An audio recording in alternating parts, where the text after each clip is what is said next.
देश में आज से कई जगहों पर धार्मिक स्थल खुल गए हैं। मंदिर, मस्जिद और गुरुद्वारे में श्रद्धालु करीब 2 महीने बाद अपने प्रभु के न सिर्फ दर्शन कर सकेंगे बल्कि पूजा इबादत भी कर सकेंगे। हालांकि कोरोना काल में मंदिर मस्जिद के नियम बदल गए हैं। देश में धार्मिक स्थल के साथ साथ रेस्तरां और मॉल खोलने की भी इजाजत दे दी गई है, लेकिन कई तरह की पाबंदियों के साथ। इसके लिए हर राज्य ने अपनी अपनी गाइडलाइन जारी की है। महाराष्ट्र और झारखंड में धार्मिक स्थल और मॉल फिलहाल बंद रहेंगे।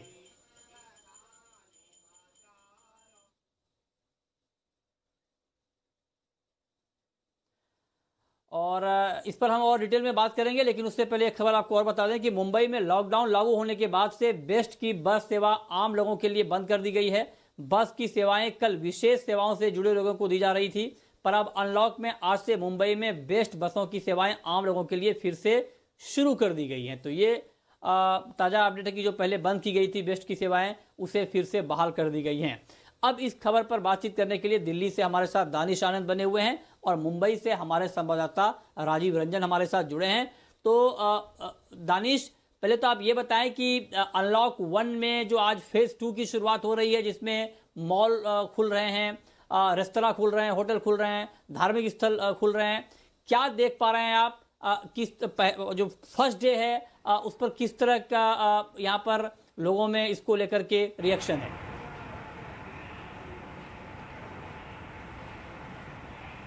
देखिए, पहले दिन काफ़ी लोग अपने घर से बाहर निकले हैं और जो अलग अलग धार्मिक स्थलों में गए हैं और रेस्टोरेंट्स में भी जाने की कोशिश करी गई है। लेकिन हम ये बताना चाहूँगा कि दिल्ली में काफ़ी कंटेनमेंट जोन ज़्यादा हैं, तो ज़्यादा कंटेनमेंट जोन होने के चक्कर में जिन पर्टिकुलर स्थानों में जहाँ पे मंदिर हैं या बाकी रिलीजियस प्लेसेस है वो नहीं खोली गई हैं एहतियात को बरतते हुए।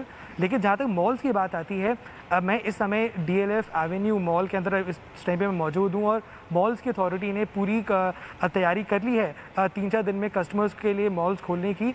और हर मॉल अपनी एक पर्टिकुलर सेफ्टी प्रोटोकॉल को लेकर ही आगे चल रहा है। और जैसे कि मैं यहाँ पे आके मैंने खुद देखा, तो अगर आप इस मॉल को विज़िट करते हैं तो आपको, अगर आप पार्किंग में जाते हैं तो वहाँ पे भी एक सैनिटाइजेशन टनल बना हुआ है।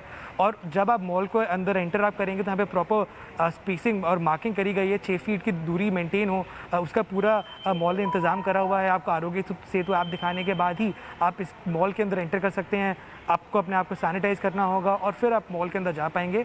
और जहाँ तक इन मॉल्स के शोरूम्स की बात है, तो वहाँ पर भी एक टाइम पर जो गवर्नमेंट का मैंडेट है कि ज़्यादा लोग नहीं हो सकते, तो उस टाइम पे भी maximum to maximum depending on the shop size staff को इंक्लूड करके 5 से 6 लोग ही मौजूद होंगे। और अगर मैं मॉल की बाकी चीज़ों की बात करूँ तो ये ऐसा मॉल है जहाँ पे फूड कोर्ट अभी ऑपरेशनल नहीं है, तो इस हिसाब से मॉल को उसकी तरफ नहीं सोचा है मॉल ने। दूसरे हाथ पे अगर हम देखें तो प्रॉपर सोशल डिस्टेंसिंग को मेंटेन करा गया है। अपने कैमरामैन से आग्रह कर पाए, रिक्वेस्ट कर पाए कि वो कुछ तस्वीरें दिखा पाए हमें, जहां से आप जुड़ रहे हैं इस वक्त हमारे साथ दानिश। अगर कैमरामैन से आप गुजारिश करें कि वो कुछ तस्वीरें हमें दिखा पाएं कि किस तरह से पहले दिन यहाँ पर रिस्पांस मिल रहा है, जो आज से मॉल और बाकी चीज़ें खोलने का ऐलान किया गया है। पहला दिन किस तरह का यहाँ पर रिस्पांस है, इसको अगर आप कैमरामैन से गुजारिश करें वो दिखा पाएँ। जी, देखिए, जैसे कि आपका ने बताया, अभी मॉल 3-4 दिन में ऑपरेशनल होगा, तो अभी पूरी की पूरी कोशिश मॉल ने, अपने मॉल अथॉरिटीज़ ने करी है। स्टोर्स अभी सारे यहाँ पे खुल चुके हैं। जैसे कि आप देख सकते हैं, स्टोर में भी आपको जितने भी एम्प्लॉयज़ हैं सब ने फेस शील्ड्स लगाई हुई हैं और साथ ही साथ यहाँ पे अभी सैनिटाइजेशन चल रही है। इस साइड पर अगर हम देखें तो आपको चारों तरफ मॉल में आपको इंस्ट्रक्शंस दिखेंगी, आपको बताया जाएगा कि आपको किस हिसाब से आपको सोशल डिस्टेंसिंग को मेंटेन करना है। और आप जैसे कि देख सकते हैं, वहाँ पे एक ब्लैक बोर्ड है और उधर भी मॉल अथॉरिटीज़ ने वहाँ पे एक क्लियर इंस्ट्रक्शंस दी हुई हैं, जिसमें वो लोगों को बोल रहे हैं कि आपको मास्क को पहनना पड़ेगा और साथ ही साथ आपको प्रॉपर सोशल डिस्टेंसिंग मेंटेन करनी पड़ेगी। तो और यहाँ पे पूरा इंश्योर करा गया है कि प्रॉपर सोशल डिस्टेंसिंग मेंटेन हो। और काफ़ी जगह यहाँ पे मार्किंग भी करी गई है, ताकि अगर आप क्यू में खड़े होते हैं तो आपको पता रहे कि आपको कितनी देर तक उस क्यू में खड़ा होना है। और अब हर कोई ही मास्क और ग्लव्स पहन के जाएगा, तो उसके डिस्पोजल के लिए भी एक अलग तरह का यहाँ पे डस्टबिन भी दिया गया है, तो जिसमें आप अपनी उन सारी चीज़ों को आप प्रॉपरली डिस्पोज ऑफ कर सकते हैं। तो आप जैसे कि देख सकते हैं कि मॉल खुलने की पूरी तैयारी हो चुकी है। जितने भी यहाँ पे शॉप ओनर्स हैं, जिनके भी यहाँ पे अभी समय स्टोर्स हैं, वो सब अभी प्रॉपरली फ्यूमिगेशन कर रहे हैं और पूरे अपने स्टोर को वो एक पूरी तरह से सैनिटाइज कर रहे हैं, ताकि जब 3-4 दिन में ये मॉल खुलेगा तो किसी को भी किसी तरह की समस्या ना आए और ये एक सेफ एरिया हो जहाँ पे इन्फेक्शन बिल्कुल अंदर आ ना सके। ओके, ठीक है, आप बने रहिए हमारे साथ। अब चलते हैं मुंबई, राजीव रंजन के पास। राजीव, मुंबई में भी कुछ रियायतें दी गई हैं, बेस्ट की बस सेवा शुरू हो रही है, और क्या अपडेट हैं आपके पास? देखिए मृत्युंजय, जैसे कि हम लोग जानते ही हैं कि जैसे ही लॉकडाउन की शुरुआत हुई थी, बेस्ट बसों को बंद कर दिया गया था। केवल अति आवश्यक सेवा के लिए लोगों के लिए जो जा रहे थे उन्हीं के लिए बेस्ट बसों से सफ़र करना आवश्यक हो गया था। यही वो लोग बेस्ट बसों से सफ़र कर सकते थे अपने आई कार्ड दिखा के। लेकिन जिस तरीके से अनलॉक 1.0 जो शुरुआत किया गया था, उसमें अलग अलग रियायतें दी गई हैं। जैसे मुंबई का क्रॉफर्ड मार्केट, जिसको आप भी भली भांति जानते हैं, वहाँ अलग अलग ऑड एंड इवन तरीके से वहाँ खोलने की शुरुआत की। यानी जो अलग अलग दुकानों की सीरीज़ हैं उसे अलग अलग तरीक़ों से खोला जाएगा। जो मुंबई का जावेरी बाज़ार है, जहाँ सोने चांदी की दुकान है, उसे भी ऑड इवन तरीके से शुरू किया गया। यानी बिल्डिंग नंबर अगर ऑड है तो सोमवार को, इवन है तो मंगलवार को शुरू किया जाएगा। अब आते हैं हम सब्जी और भाजी मार्केट पर। जो दादर का जो सब्जी मार्केट है, उसमें भी सुबह 5 बजे से लेकर 11 बजे तक खोले जाने की अनुमति है। वहाँ केवल उस बाज़ार में केवल 50 लोग हों, एक साथ अंदर जाएंगे और उनके निकलने के बाद दूसरे लोगों को भेजा जाएगा। यानी हर जगह मास्क, सैनिटाइजेशन और हैंड ग्लव्स लेना जरूरी होगा।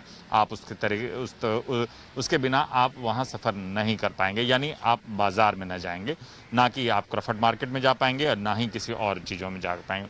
दूसरी बात, जब यहाँ प्राइवेट ऑफिसर्स की बात है तो उन प्राइवेट ऑफिसर्स को भी खोला गया है केवल 10% अटेंडेंस के साथ, जो अत्यावश्यक है। 10% अटेंडेंस के साथ खोला गया है। बीएमसी में जो स्टाफ जो आते थे, अब उनकी संख्या आगे बढ़ गई है। लगभग 25 से 30% स्टाफ वहाँ आने लगे हैं। मंत्रालय में भी वही हाल है।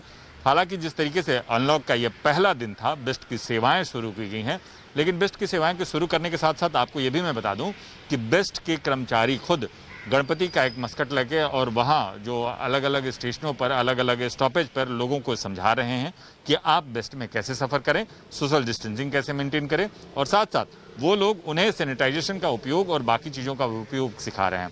कुल मिला के जिस तरीके से यहाँ की शुरुआत हुई है, उस शुरुआत में कई बार ये भी देखा गया है कि भीड़ काफ़ी, क्योंकि बसें कम हैं, बेहद अपनी क्षमता से लगभग आधे से भी अधिक, यानी महज कुछ बसों के साथ ही यहाँ बेस्ट अपनी सेवाएं शुरू कर रहा है, क्योंकि ये भी देख रहा है कि आखिर कितने लोग सफ़र कर पा रहे हैं, सोशल डिस्टेंसिंग कैसे मेंटेन की जा रही है। उन बातों को देखना ध्यान में रखा गया है और उस बातों को ध्यान में रखते हुए ये सेवाएं शुरू की गई है।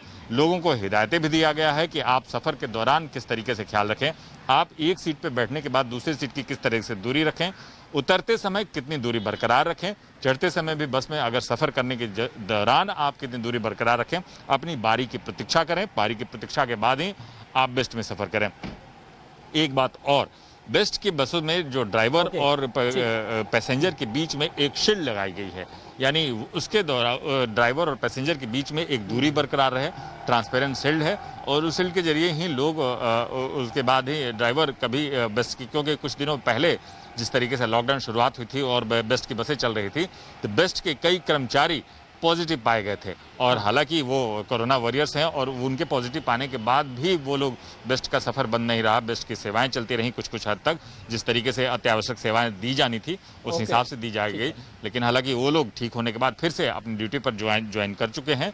अब बेस्ट की बसेज की रफ्तार धीरे धीरे बढ़नी शुरू हो गई है, लेकिन लोगों को हिदायत के साथ ही। इसके अलावा शहर के बाकी हालात की मैंने बताया कि किस तरीके से हालात आगे अलग अलग बढ़ रहे हैं। प्राइवेट गाड़ियां सड़कों पर काफ़ी दौड़ती दिख रही हैं। लोग अपने काम पर, यानी 10% हिसाब से जो प्राइवेट ऑफिसेज हैं उसमें 10% प्रेजेंस देखा गया है। बीएमसी और बाकी सरकारी दफ्तरों में लगभग 25 से 30% के प्रेजेंस देखा जा रहा है। धीरे धीरे ये चीज़ें हो सकती हैं कि आगे पटरी पर लौटे। एक बात और मैं आपको बता दूं कि धारावी, जो कि सबसे ज़्यादा बड़ा हॉटस्पॉट था, पिछले 8 दिनों में अगर देखा जाए तो धारावी में केस की संख्याओं में कमी आई है। एक व्यक्ति, यानी रविवार को केवल एक व्यक्ति का संक्रमित पाया गया है, जबकि 31 मई को तकरीबन 34 लोग पाए गए थे। तो धीरे धीरे ये चीज एक तरह से कहा जाए कि लोगों के आचार व्यवहार में ये बात समझ में आ गई है कि कोरोना के साथ किस तरीके से चलना है, कोरोना के साथ कैसे लड़ना है, कैसे व्यवहारित करना है, कैसे अपने आप को साफ रखना है, स्वच्छ रखना है और सोशल डिस्टेंसिंग कैसे मेंटेन करनी है। ठीक है जी मृत्युंजय, ये सारी जानकारियां थी। इसके बाद अब धीरे धीरे लोग पटरी पर दौड़ने लगे हैं। जी मृत्युंजय। ठीक है, ये बहुत अच्छी बात है कि धारावी में मामले अब घट रहे हैं। ये बहुत राहत की बात है। हम उम्मीद करते हैं कि आगे और मामले कम हो जाए। बहुत शुक्रिया राजीव आपका इस पूरे अपडेट के लिए। और आज इसी पर 6 बजे हम एक खास शो करेंगे क्योंकि 2.5 महीने के बाद मॉल, रेस्टोरेंट, होटल और धार्मिक स्थल खुल रहे हैं। तो अब जब आप घरों से निकलें तो आपके लिए ये ज़्यादा ज़रूरी है कि आप प्रॉपर सोशल डिस्टेंसिंग और जो मास्क लगाने की बात है, इन सब चीज़ों को फॉलो करें। तो इसी पर देखिए हमारा खास शो आज शाम 6 बजे, अब दूरी ज़्यादा ज़रूरी।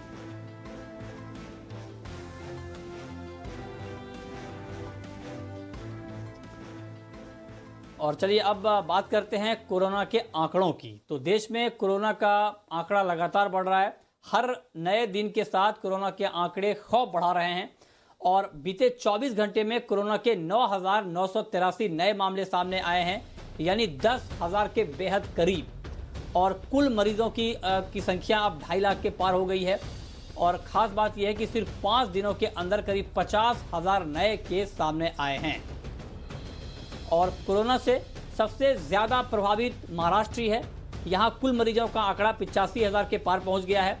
अब तक 3,060 लोग अपनी जान गंवा चुके हैं, जबकि 39,000 से अधिक लोग ठीक भी हो चुके हैं। दूसरे नंबर पर तमिलनाडु है। यहाँ अब तक करीब 31,600 से ऊपर केस सामने आए हैं, जिसमें 272 लोगों की मौत हो गई है। कोरोना के कुल केस के मामले में तीसरे नंबर पर दिल्ली है।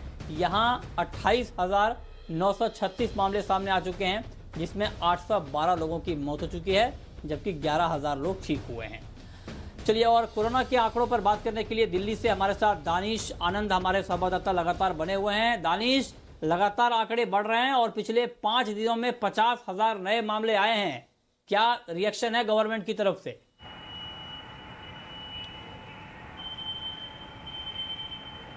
जी, सबसे बड़ा गवर्नमेंट का रिएक्शन तो है हॉस्पिटल के बेड्स को लेकर। गवर्नमेंट ने कल ही ऐलान कर दिया था कि जो जितने भी दिल्ली के हॉस्पिटल्स होंगे, वो कोरोना वायरस के जितने भी पेशेंट्स होंगे उसे दिल्ली के लोगों के लिए ही रिजर्व करे जाएंगे। और जो बाहर से, जो दूसरे शहरों से जो लोग आएंगे, वो दिल्ली में आकर सिर्फ और सिर्फ केंद्र अस्पतालों में ही कोरोना वायरस का इलाज कर पाएंगे। और हमने देखा है 28 मई से ट्रेंड हम देख रहे हैं जब 1000 के ऊपर केसेज आ रहे हैं। और अब तो दिल्ली के जो चीफ मिनिस्टर हैं उनको भी एक तरह से डाउट किया जा रहा है कि क्या पता उनको भी कोरोना वायरस हो सकता है। तो जैसे जैसे आज हम अनलॉक फेज़ 1 के पहले चरण में हैं, जब काफ़ी मॉल्स खुल गए हैं और public transportation back to normal जा रही है, तो ये काफ़ी एक चिंताजनक बात है। और कैसे इसको कंट्रोल कर पाना है वो हम लोगों को देखना पड़ेगा। लेकिन सरकार अपनी तरफ से पूरी कोशिश कर रही है और वो लोगों को सरकार ये भी समझा रही है कि अगर आप एसिम्प्टोमेटिक हैं, अगर आपको कोई 1 या 2 लक्षण है, तो आप घर पे बैठकर भी अपने आप सेल्फ आइसोलेट हो सकते हैं। तो आपको हॉस्पिटल में आने की कोई ज़रूरत नहीं है। तो सरकार कोशिश कर रही है। सरकार को पता है कि दिल्ली का जो हेल्थ केयर इंफ्रास्ट्रक्चर है वो इतना रोबस्ट नहीं है। वो एक तरह से एकदम से स्पाइक देखने का केसेस में। और हम देखें तो आज से दिल्ली की सारी जितनी भी नेबरिंग सिटीज़ की बॉर्डर्स हैं उनको भी आज खोल दिया गया है। तो काफ़ी अब एहतियात ही सबको बरतनी पड़ेगी। और दिल्ली भी पूरी तरह से कोशिश कर रही है अपने हॉस्पिटल्स को रिजर्व करने की और स्पेशली कोरोना हॉस्पिटल्स बनाने की। अगर दिल्ली एक बारी एक ज़्यादा एक हाई देखती है, ज़्यादा केसेस हाइक होते हैं, तो दिल्ली के जितने भी नागरिक हैं जिनको हॉस्पिटलाइजेशन की ज़रूरत है वो हॉस्पिटल में जा सके। तो सरकार अपनी तरफ से कोशिश कर रही है बेड्स को रिजर्व करने की। और अब तो बॉर्डर्स भी खुल गई हैं। अब देखना ये है कि कैसे आगे जाकर केसेस कम होते हैं या सरकार कैसे सोशल डिस्टेंसिंग को प्रमोट करती है। ओके, ठीक है। बहुत शुक्रिया दानिश आपका इस पूरे अपडेट के लिए, बताने के लिए कि क्या कुछ चल रहा है इन आंकड़ों को लेकर के।